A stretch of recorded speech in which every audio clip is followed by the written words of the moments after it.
Good morning, কেমন আছো সবাই? সবরই কথার একটি নতুন ব্লগে তোমাদের সবাইকে স্বাগত জানাই।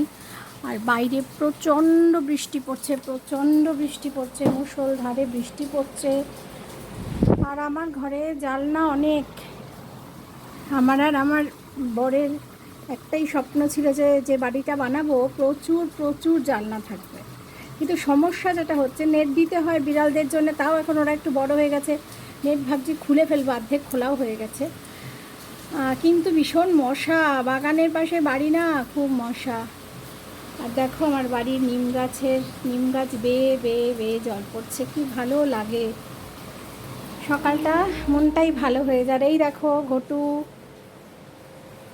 ঘটু সরো, বিছানা তুলতে দাও বাবা। চলো চলো চলো, আমার আজকে পুজো হয়ে গেছে, এখন আমি রান্নাঘরে ঢুকবো, সবাই খাবে, বাবা অফিসে বেরোবে। চলো বাবা ওঠো।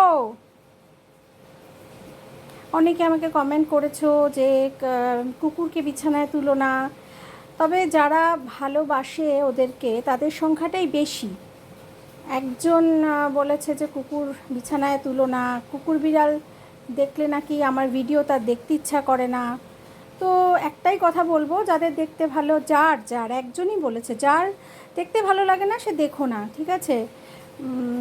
আমার একটা ভিউয়ার্স কমলে তাতে কিছু এসে যায় না, কিন্তু প্রচুর মানুষের ভালোবাসা আমি পাই, ওদের জন্যেই পাই। অমৃতা বলে আমার একটা বোন আছে ফেসবুকে, সে এত ভালোবাসে ওদেরকে, সব সময় বলে যে, আর ওর বাড়িতেও আছে কুকুর বিড়াল আছে, তো বলে যে দিদি তোমার আমার একই অবস্থা। তো প্রচুর ভালোবাসা আমি পেয়েছি ওদের জন্যে। আর একজন মানুষই শুধু বলেছে যে তোমার রান্নার ভিডিও দেখতে ভালো লাগে, কিন্তু কুকুর বিড়াল ভিডিও দেখতে ভালো লাগে না। ভালো না লাগলে আমার রান্নার ভিডিওগুলো দেখো না, কারণ এরা আমার সন্তান। আর এরা বিছানা থাকবে না তো কোথায় থাকবে? এরা বাইরে বেরোয় না, আমার দুটো বাচ্চাই বাইরে বেরোয় না। বিড়ালগুলো বেরোয়, ওরা বেরোয় না।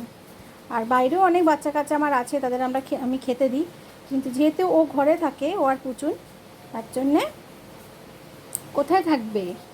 ও কোথায় থাকবি? ও যে মা বাবার সঙ্গে যাবে, যে মা বাবার বিছানায় শুয়ে থাকবে।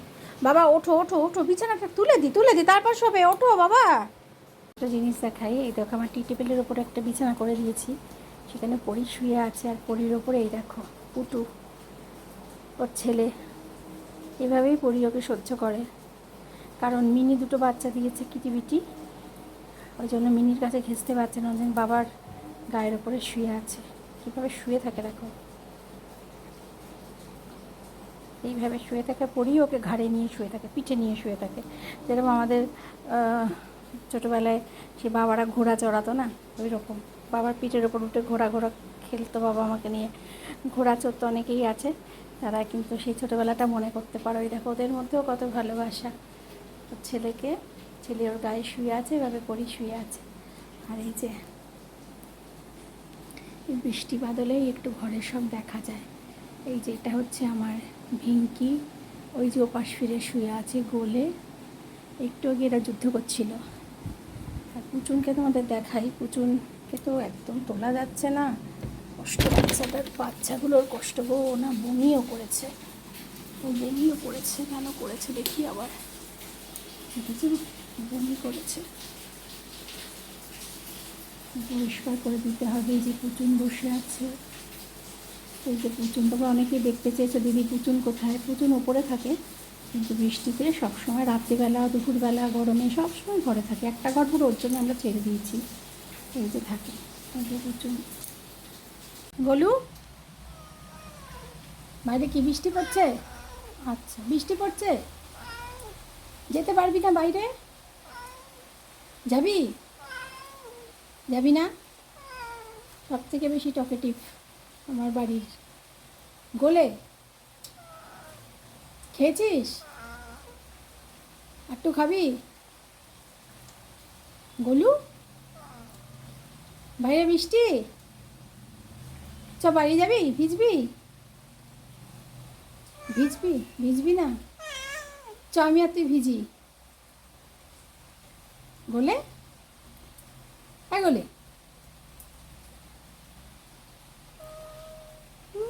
কি কি করবো বাইরে বৃষ্টি হলে? কী করবো বল? তুই তো গাছে গাছে ঘুরিস, শুধু খাওয়ার সাথে সম্পর্ক। বৃষ্টি পড়লেই গোলে বাড়িতে। গোলু চ চ, ভিজি, ভিজবি না?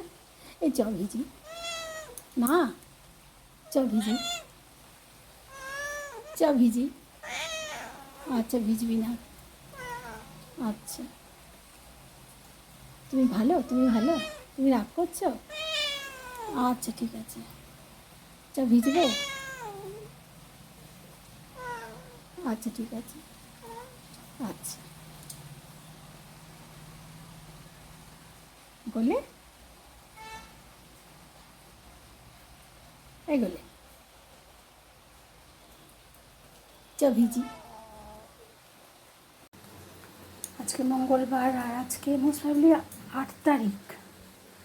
এই যে এখন বাজে 10টা, 10:30। তো এই যে বিয়াসের বাবা খেয়ে যাবে উচ্ছে আলু ভাতে, মাছের ঝোল, ঝিঙে আলু পোস্ত। এটা হচ্ছে টিফিন নেবে, এটা হচ্ছে কাউন দানার একটা সেদ্ধ ভাত মতো করে দিয়েছি, আলু সেদ্ধ আর মাখন দিয়ে। এটা ও টিফিনে নিয়ে যাবে।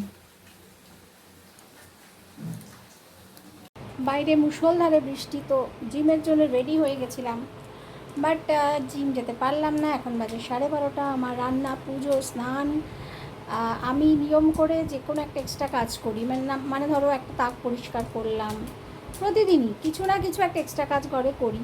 তো সেটা হয়ে গেছে, গ্যাস মোছা হয়ে গেছে, সব রেডি করলাম যে আমি মোটামুটি 12টায় সব কমপ্লিট। তো আমি উঠি তো 6টায়। সো সব কমপ্লিট। তো আমি এখন জিম যাব, স্নান হয়ে গেছে, তো জিম যাব, টিপটা লাগাবো। কি হলো, এত বৃষ্টি, যাওয়া হলো না। কারণ এত বৃষ্টিতে বিকেলে হাঁটতে যাব, আর এত বৃষ্টিতে বেরোলে না যদি, আর বিয়াসও আমার মানে বিয়াস আর আমি দুজনে যাই। তা বিয়াস বলো কি, মা আজকে যাবো না, এত বৃষ্টি, ঘরে এক্সারসাইজ করবো। তো ঠিক আছে, মেয়ে বললো। সাধারণত আমি ভীষণ পাঞ্চুয়াল, আমি ও না গেলে আমি বেরিয়ে যাই। তো আজকে ভাবলাম যে ঠিক আছে চলো, যখন বলছে তখন আমি যাব না। আর ভাবলাম তোমাদের সাথে একটু আড্ডা দিই। কী করছো তোমরা সবাই? সবার নিশ্চয়ই রান্না বান্না হয়ে গেছে। আমি একটু পরে লাঞ্চ করব, কারণ আমি 11টার সময় এক বাটি ঘুগনি খেয়েছি, ওই জন্য আমি একটু পরে লাঞ্চ করব। তো এখন দেখি এক্সারসাইজটা করব। Exercise is must for every human life. Okay, depression কাটে, জানো তো। তো যেটা আমাকে অনেকেই প্রশ্ন করো, যে আমি যেটা কালকের ব্লগেও তোমাদের বলেছি, যে খ্রিস্ট কোনো ধর্ম নয়, মানুষের মন পরিবর্তন করে। বাইবেলের কথা, কথামৃতর কথা, যে কোনো ধর্মগ্রন্থ মন পরিবর্তন করে। আর প্রভু যিশুকে আমি মানি, আমি কিন্তু দীক্ষিত রামকৃষ্ণ মিশনে। স্বামী প্রভানন্দ মহারাজ আমার দীক্ষাগুরু, আর শিক্ষাগুরু হচ্ছে স্বামী দুর্গানাথানন্দ মহারাজ, যিনি এখন কল্যাণীতে পোস্টেড। তো ভীষণ মানি ওনাকে আমি, ওনার কাছে আমি খুব শান্তি পাই। ফুল ফ্যামিলি আমরা যাই, যখন বাবা মা আমার মেয়েকে নিয়ে সবাই যাই। তো যাই হোক, যেটা বলছিলাম সেটা হচ্ছে যে কালকে আমার মা একটা কথামৃতের একটা গল্প বলছিল, তো আজকে সেই গল্পটা তোমাদের শোনাই। রামকৃষ্ণ পরমহংসদেব, আমরা যাকে ঠাকুর বলি, ঠাকুর গেছেন কেশব সেনের বাড়িতে। তো কেশব সেন খুব অসুস্থ, ভীষণই অসুস্থ তিনি। গেছেন কেশব সেনের বাড়িতে দেখতে, ওনার কেশব সেনকে দেখতে গেছেন। তা ঠাকুর যখন গেছেন তখন ওনার সব ভক্তরা মোটামুটি গেছে, আর গিরিশ ঘোষ তো অবশ্যই গেছেন। আর তখন ঠাকুর বসে আছেন, সবাই ওনাকে মালা পরাচ্ছে, প্রণাম করছে। আর তখন একজন মানে বড় ব্যবসাদার উনি আসলেন, এসে ঠাকুরকে একটা ভীষণ সুন্দর একটা বড় মালা পরালেন। ঠাকুরের সঙ্গে সঙ্গে কি হলো, ঠাকুর সঙ্গে সঙ্গে মালাটা খুলে না ছুঁড়ে ফেলে দিলেন। তখন গিরিশ ঘোষ বললেন যে ঠাকুর, আপনি এটা কী করলেন? উনি কত বড় ব্যবসাদার, উনি এত ভক্তি, আপনাকে এত ভালোবাসে, মালা পরালো আপনাকে, আপনি ফেলে দিলেন। ঠাকুর বললেন, এই মালা থেকে বড্ড অহংকারের গন্ধ আসছে রে। তো এই ছিলেন আমাদের ঠাকুর। আর প্রভু যিশুর কথা বলি, প্রভু যিশু একদিন শিষ্যদের নিয়ে যাচ্ছেন, আর তখন যে প্রার্থনা সভা, যে গির্জা, তখন ওখানে একজন বেশ মানে যাজক, যিনি পুরোহিত আর কি, তিনি বলছেন যে আমি উপবাস করি, আমি তো তোমাকে ভীষণ ভালোবাসি, মানে উপবাস করি, আমি সমস্ত রুলস অ্যান্ড রেগুলেশন, যেটা ধর্মীয় ব্যাপার, সব মেনে চলি, আমি হচ্ছে সব থেকে বড় পুণ্য করেছি জীবনে। হ্যাঁ, কারণ আমার সব কিছু ঠিক। হ্যাঁ, আমি যেমন মানে নিয়মকানুন মানি পুজোর, তেমনি পুজো করি কয়েক ঘন্টা ধরে। আমি তোমার মানে পুজো মানে ওরা প্রার্থনা বলে, প্রেয়ার করি আমি। তখন তো উৎসর্গ ছিল আর কি, উৎসর্গ, তখন আমি উৎসর্গ যজ্ঞ করি, আমি দান দক্ষিণা করি, মানে আমি বিশাল, আমি একে দিই, তাকে দিই, ওকে দিই, মানে আমি তো একটা যাজক না, আমি তো সব কিছু। হ্যাঁ, ধর্মীয় পাওয়ার আমার হাতে, আমি, আমার থেকে বড় ধার্মিক তো পৃথিবীতে নেই, তো আমি তো স্বর্গে যাবই। এভাবে প্রার্থনা করছে। আরেকজন, তিনি ছিলেন ট্যাক্স কালেক্টর, সরকারি কর্মচারী, তিনি লোকের কাছ থেকে ট্যাক্স আদায় করতেন। তিনি না মাথা নিচু করে বলছে যে হে ঈশ্বর, আমি যে কাজটা করি সেটা আমি মনের বিরুদ্ধেই করি, আমি মানুষের কাছ থেকে ট্যাক্স আদায় করি, কারণ সেটা আমার কাজ, সেই কর নিয়ে আমি রাজাকে দিই, আমার পেটের ভাত। কিন্তু বিশ্বাস করো, আমি না তোমাকে বড্ড ভালোবাসি, আমি নিয়মকানুন হয়তো পালন করতে পারি না, আমি হয়তো ঘন্টা পর ঘন্টা ধরে প্রার্থনা করতে পারি না, কিন্তু আমি যেটা পারি, আমি তোমাকে না খুব ভালোবাসি গো, আমি তো পাপী না, আমি ভীষণই পাপী। তো এভাবে প্রার্থনা হচ্ছে। যিশু তার শিষ্যদের নিয়ে যাচ্ছেন, তখন যিশু বললেন যে কার প্রার্থনা আগে পৌঁছাবে ঈশ্বরের কাছে? সবাই বলছে অবভিয়াসলি যাজকের প্রার্থনা পৌঁছাবে। বললেন না, ওই ট্যাক্স কালেক্টরের প্রার্থনা পৌঁছাবে, যিনি অত্যন্ত নম্র হয়ে ঈশ্বরের কাছে বলছে যে ঈশ্বর, আমি পাপী, আমার পাপের তো শেষ নেই, কারণ আমি লোকের থেকে ট্যাক্স নিই, আর সব থেকে বড় কথা, আমি তো প্রার্থনা অতক্ষণ ধরে করতে পারি না, আমি উৎসর্গ করতে পারি না, আমি কাজের জন্য উপবাস করতে পারি না, আমি তোমার জন্য কিছুই করতে পারি না, কিন্তু একটা জিনিস করতে পারি, তুমি যেগুলো বলো আমি সেইভাবে চলি, আর তোমাকে বড্ড ভালোবাসি, আমি খুব পাপী। তো এই যে নম্রতা, এটা কিন্তু ঈশ্বর চায়, আর ঈশ্বরের, তার প্রেয়ারই ঈশ্বরের কাছে পৌঁছায়, যে সব থেকে বেশি ডাউন টু আর্থ। তো আমি সবসময় চেষ্টা করি কথামৃত আর বাইবেলকে একসাথে করতে, কারণ তোমরা যারা অনেকে প্রশ্ন করেছো যে তুমি তো রামকৃষ্ণ মিশন দীক্ষিত, তুমি যিশুকে কেন মানো? আবার অনেকে প্রশ্ন করেছো যে তুমি কি খ্রিস্টান?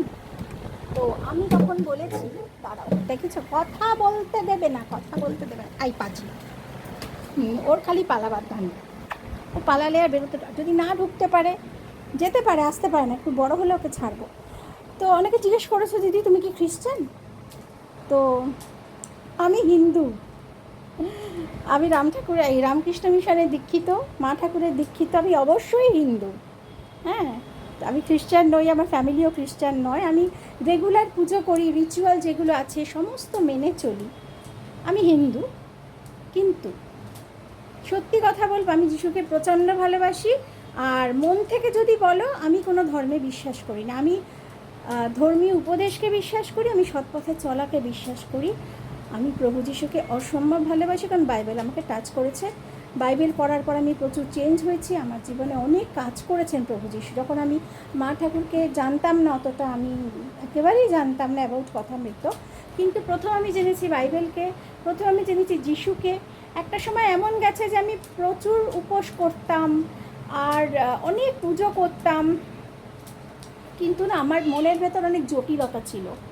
হ্যাঁ, আর যেখানে আমার এসে বিয়ে হয়েছে, সেখানে আমি এত মানে বড় বড় মানে হিন্দু দেখেছি আমার পরিবারে, এত নিয়ম কানুন, পুজোর শুধু নিয়ম আর আচার, ভক্তি সেখানে কি ছিল? আর যদি ভক্তি থাকতো, তাহলে হিংসে কেন ছিল? কেন ছিল মানুষকে ছোট করার প্রতিযোগিতা? হ্যাঁ, তো সেসব গল্প তোমাদের পরে একদিন বলবো। তো এসবের মধ্যে আমি যখন বিধ্বস্ত, পরিশ্রান্ত, হ্যাঁ, তখন মানসিক দিক থেকে বিপর্যস্ত, তখন আমাকে আন্টি প্রভু যিশুর কথা বলেন, আর প্রভু যিশুকে আমি ভালোবাসি এবং বাইবেলের কথা মেনে চলি, আর আমার জীবনে প্রচুর কাজ হয়, শুধু তাই না, আমার মন পরিবর্তন হয়। ঠিক আছে? তো এই জন্যে আমি হিন্দু না, আমি খ্রিস্টান না, আমি ঈশ্বরের পথে চলা, ঈশ্বরের নির্দেশ মেনে চলা একজন মানুষ। তো এই যে আমার পুটু তো বেরিয়ে যাচ্ছিল, ও জানে না কী করে ঢুকতে হয়, শুধু বেরোনোর কথা ভাবে। ও শুধু আম গাছ উঠতে বসে থাকে, আম গাছ থেকে কী করে নামবো? ও আম গাছে উঠে মাকে ডাকে, মা আম গাছ উঠে আমাকে নামিয়ে দাও। মা আম গাছ উঠতে পারে? এই চেহারা নিয়ে। তো চলো কী কী রান্না করেছি তোমাদের আজকে ব্লগটা শেষ করব। এই যে আমার ঘটু শুয়ে আছে, আর চলো তোমাদের একটু রান্নাটা দেখিয়ে দিই, ঠিক আছে? আর আজকের ব্লগ আমি শেষ করব, ঠিক আছে? অনেকটা বড় হয়ে যাচ্ছে জানো তো ব্লগটা। তো চলো আজকে দেখিয়ে দিই। আজকে হচ্ছে মঙ্গলবার, আজকে করেছি বাঁধাকপির ডালনা। আর বিয়াসের বাবা একটা ঘি এনেছে, সেই ঘিটা দেওয়ার পরে দেখো এরকম সাদা সাদা ওপরে, কি ভগবান! যাই হোক, ডালডা। আর এই হচ্ছে মাছের ঝোল করেছি, এই যেটা হচ্ছে মাছের ঝোল। দাঁড়া একটু দেখাই। বিয়াস তোর চাটা টেবিলের ওপর। এই যে এটা করেছি রুই মাছের ঝোল, এটা করেছি বাঁধাকপির তরকারি, আর ফিনিশ করেছি। এই যে বাসন এখনো মাজা হয়নি, মাসি আসেনি, ওই জন্য এটা করেছি ডাল। এটা কিন্তু ভাজা মুগের ডাল। এই দেখো, এটা হচ্ছে ভাজা মুগের ডাল করেছি। ডাল এখনো ঢালিনি, কারণ মাসি এসে বাসন টাসন মাজুক, তারপরে ঢালবো। এই ছিল আজকের রান্না। আবার কালকে আসবো একটা নতুন ব্লগ নিয়ে। সঙ্গে থেকো, দেখতে থেকো শবরীর কথা।